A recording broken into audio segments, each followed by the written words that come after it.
Hello students, welcome to our channel Ajay sir commerce classes. देखिए, आज मैं आप लोगों के लिए कुछ स्पेशल लाया हूं और वो स्पेशल है सिलेबस। आपको स्टडी नहीं करा रहा मैं, आज मैं आप लोगों को बता रहा हूं कि जो सीबीएसई ने 30% सिलेबस को रिड्यूस किया है, तो वो क्या रिड्यूस किया है और अब न्यू सिलेबस क्या है। भाई, जिस सिलेबस के अकॉर्डिंग आप इजीली पढ़ पाए। भाई, आपके पास जो बुक है, कोई बुक है आप लोगों के पास, कौन सी बुक है? आप बुक परचेज कर चुके हैं, मार्केट में सारी जो बुक आई हैं वो तो पुराने सिलेबस के अकॉर्डिंग है। तो हमें नए सिलेबस के अकॉर्डिंग उस बुक में से उन पॉइंट्स को हटाना है, यानी अपने मतलब के टॉपिक्स को पढ़ना है। यानी सिलेबस न्यू किया है जिससे कि हम अपने होम एग्जाम में भी पूरा स्कोर कर पाए। तो ठीक है, मैं स्टार्ट करता हूं आपको टोटल एनालिसिस। बेसिकली जो आप 11th में अकाउंटेंसी पढ़ रहे हैं उसमें सीबीएसई का जो कोड है वो है 055। तो 055 आपको मिलेगा। इसमें हमने दो पार्ट लिए हैं, पार्ट ए और पार्ट बी। पार्ट ए में हमारे पास 2 यूनिट है, पार्ट बी में हमारे पास 2 यूनिट है। पार्ट ए हमारा 12 और 52 मार्क्स का तो है हमारे पास पार्ट ए, और 28 मार्क्स का है पार्ट बी। क्लियर हो गया नहीं? 20 + 8 28, 40 + 12 52। यानी 52 में तो हमारे पास फर्स्ट पार्ट है और 28 में हमारे पास सेकंड पार्ट। अब इसको समझिए, इसके अंदर जो हमारे पास फर्स्ट पार्ट है इसको हमने 2 यूनिट्स में बांटा है, 2 यूनिट्स में बांटा है। तो एक यूनिट है हमारे पास यूनिट 1, यूनिट 2। यूनिट 1 जो कि 12 मार्क्स की है, यूनिट 1 12 मार्क्स की है। इसमें आपको क्या पढ़ना है? ये बेसिकली थियोरेटिकल पोर्शन है, सारा थियोरेटिकल पोर्शन। अगर आपके पास अकाउंट की बुक हो तो आप देखेंगे फर्स्ट से लेकर जो करीबन 8th चैप्टर तक, फर्स्ट से लेकर 8th चैप्टर तक ये सारा डिटेल दी हुई है। अब इसमें क्या करना है, मतलब इसमें ऐसा कोई सिलेबस चेंज नहीं हुआ है, लेकिन सिलेबस क्या है बुक में तो बहुत सारा दिया हुआ है। बेसिकली जो सिलेबस है जिसमें से आपका एग्जाम पेपर आने वाला है वो सिलेबस क्या है। यानी बेसिक अकाउंटिंग है क्या, यानी थियोरेटिकल फ्रेमवर्क, अकाउंट्स का कंसेप्ट, अकाउंट की कन्वेंशंस, अकाउंट के प्रिंसिपल, अकाउंट्स के ऑब्जेक्टिव, रोल, एडवांटेज, टाइप्स और लिमिटेशन। यानी कि एक अकाउंट जब आप पढ़ेंगे तो एक डेफिनेशन से सारी चीजें मिल जाती हैं। अगर आपको जरा सा भी पढ़ने में प्रॉब्लम हो रही है तो आप मेरे चैनल को पर बेल आइकन प्रेस करें और सब्सक्राइब करें, और इसके अंदर जो प्लेलिस्ट में अगर आप जाके देखेंगे तो मैंने कुछ बहुत सारी वीडियो डाली हुई हैं। यानी कि ये सारा सिलेबस मैं ऑलरेडी वीडियोस में कंप्लीट कर चुका हूं।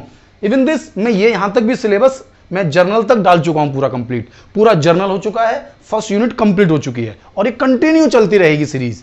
यानी लास्ट तक मैं इसको चलाता रहूंगा, टोटल सिलेबस आपको कराऊंगा, आप कर सकते हैं। अब देखिए मेरे पास हम क्या कर रहे हैं इसमें, भाई कंसेप्ट, ऑब्जेक्टिव, रोल। अब ये तो किसी टॉपिक को पढ़ेंगे तो होना ही चाहिए ना। अकाउंट्स का कंसेप्ट यानी प्रिंसिपल्स के अंदर आ रहा है, अकाउंट्स के प्रिंसिपल को समझना होगा, उसके objective, role, advantage, types, limitation. ठीक है, यूजर ऑफ अकाउंटिंग, हम अकाउंट्स क्यों बना रहे हैं और इन्हें कौन यूज करेगा। ठीक है, बेसिक अकाउंटिंग टर्म्स, अकाउंट्स में कौन कौन टर्म्स यानी कौन कौन से वर्ड्स यूज होंगे, अकाउंटिंग एजम्पशंस, प्रिंसिपल्स मैंने आपको बता दिया। Indian accounting standard, international accounting standard नहीं है, इंडियन अकाउंटिंग स्टैंडर्ड, और IFRS, international financial reporting and standards. दूसरा है जीएसटी का ऑब्जेक्टिव, जीएसटी के सिंपल कंसेप्ट, यानी सिलेबस में जीएसटी नहीं है, जीएसटी का सिंपल सा कंसेप्ट है कि जीएसटी क्या है।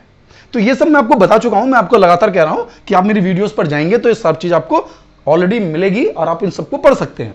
सेकंड है हमारा न्यूमेरिकल पोर्शन जो कि 40 मार्क्स का है।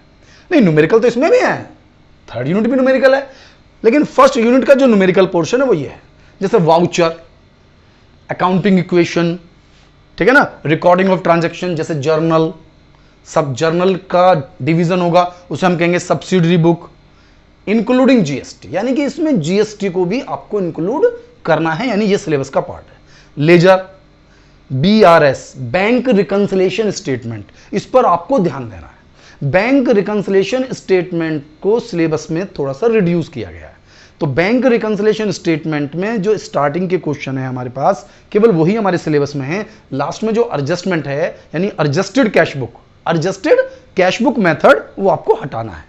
ठीक है, तो ये बैंक रिकंसिलिएशन हो जाएगा हमारे पास। डेप्रिसिएशन, प्रोविजन एंड रिजर्व्स, इसमें कोई ज्यादा चेंजेस नहीं है, लेकिन 2 ही मेथड है हमारे पास, स्ट्रेट लाइन मेथड और WDBM, क्लियर है? वैसे तो आपको सारी वीडियोस में आपको बनाऊंगा, इन सब वीडियो को यहां तक बना चुका हूं, इन सब वीडियोस को मैं बनाऊंगा आपको। आप मेरे चैनल पर जाकर प्रॉपर तरीके से इन सब का आप देख सकते हैं और आप इसको एनालाइज कर सकते हैं। आप पूरे 100 मार्क्स ले सकते हैं, कहीं टेंशन की जरूरत नहीं है। आप इस लॉकडाउन में भी पूरा एंजॉय कर सकते हैं, यानी क्लास जो चल रही है स्कूल की, लेकिन यहां पर भी मैं आपको टोटल एक एक पॉइंट प्रॉपरली समझा रहा हूं।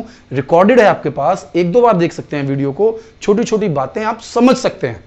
ठीक है, मैं आपके लिए पूरा एक सिस्टम मेंटेन करने की कोशिश कर रहा हूं कि सिलेबस आपको समझ में आ जाए, इसके बाद पूरा का पूरा सिलेबस मैं आपको वीडियोस के थ्रू समझा पाऊं। इसके बाद में इसकी टेस्ट सीरीज लेकर आने का मन है मेरा। टेस्ट सीरीज में मॉक टेस्ट भी हम लेंगे, एमसीक्यूज भी लेंगे और रिविजनल क्लास कराते हुए, सैंपल पेपर बनाते हुए पूरा स्कोर करना चाहते हैं 11th में भी। 11th को भी स्ट्रॉन्ग बनाना है, सो दैट कि 12th हमारे पास स्टार्टिंग में ही हमारा जो मोरल है वो बूस्टअप हो जाए कि 100 ही लाने हैं, 99 नहीं चाहिए, 100 चाहिए। दैट मीन्स कि बिल्स ऑफ एक्सचेंज, अब एक तो इसके अंदर BRS में चेंज बताया था मैंने, एक है bills of exchange. Bills of exchange में एक तो एकोमोडेटिंग, कौन सा बिल है? एकोमोडेटिंग जो बिल्स ऑफ एक्सचेंज है वो हमारे सिलेबस में नहीं है, तो एक तो इसमें से हटा दिया गया है एकोमोडेटिंग, ध्यान से रखना, एकोमोडेटिंग बिल्स ऑफ एक्सचेंज। इसके अलावा इसके अंदर क्या होता है भाई? डिसऑनर होता है। अगर बच्चों ने किसी ने पढ़ाया हो तो बिल्स डिसऑनर है तो डिसऑनर तक है बस। डिसऑनर के बाद रिन्यूअल, रिटायरमेंट ये नहीं है, अब सिलेबस से हटा दिया गया, कट कर दिया गया, यानी लास्ट के सारे क्वेश्चंस को हटा दिया गया, यानी आपके लिए सिंपल होता जा रहा है।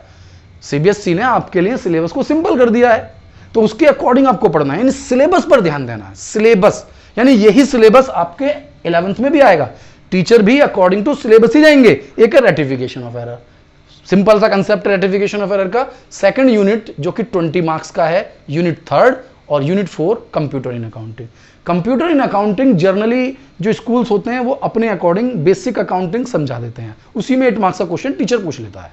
ठीक है, तो इसलिए इसका भी बहुत सारा सिलेबस CBSE ने रिड्यूस कर दिया है, इसने बहुत छोटा सा सिलेबस टीचर्स का है, वो छोटी सी बातें बताते हैं अकॉर्डिंग टू टीचर्स। देखिए स्कूल टू स्कूल चलेगा, ये सिलेबस तो सेम है लेकिन कंप्यूटर वाला स्कूल टू स्कूल होता है, क्योंकि टीचर अगर को लगता है कि कंप्यूटर में वो एक्सपर्ट है, एडवांस है, तो वो थोड़ा एडवांस ले लेता है, अदरवाइज नॉर्मल लेकर इसके मार्क्स जर्नली मिल जाते हैं सिंपली आपको। तो थर्ड यूनिट जो है, थर्ड यूनिट में है फाइनेंशियल स्टेटमेंट। अब ये फाइनेंशियल स्टेटमेंट क्या है मैं आपको बता दूं, ये फाइनेंशियल स्टेटमेंट है हमारे फाइनल अकाउंट, जिसमें हमको बनाना है ट्रेडिंग, PL और बैलेंस शीट विद एडजस्टमेंट। इसमें एडजस्टमेंट है, आप इसको ये नहीं कह सकते कि इसका सिलेबस हट गया है। ट्रेडिंग, PL, बैलेंस शीट और उसकी विद एडजस्टमेंट, जिसमें आपको gross profit, operating profit, net profit, ये सब चीजें कैलकुलेट करनी है। ठीक है, उसको छोड़ना नहीं है। और इसका मीनिंग, ऑब्जेक्टिव और इंपॉर्टेंस, यानी थियोरेटिकली ये भी पढ़ना पड़ेगा। What is the final account, उनका मीनिंग हो गया, इंपॉर्टेंस और ऑब्जेक्टिव।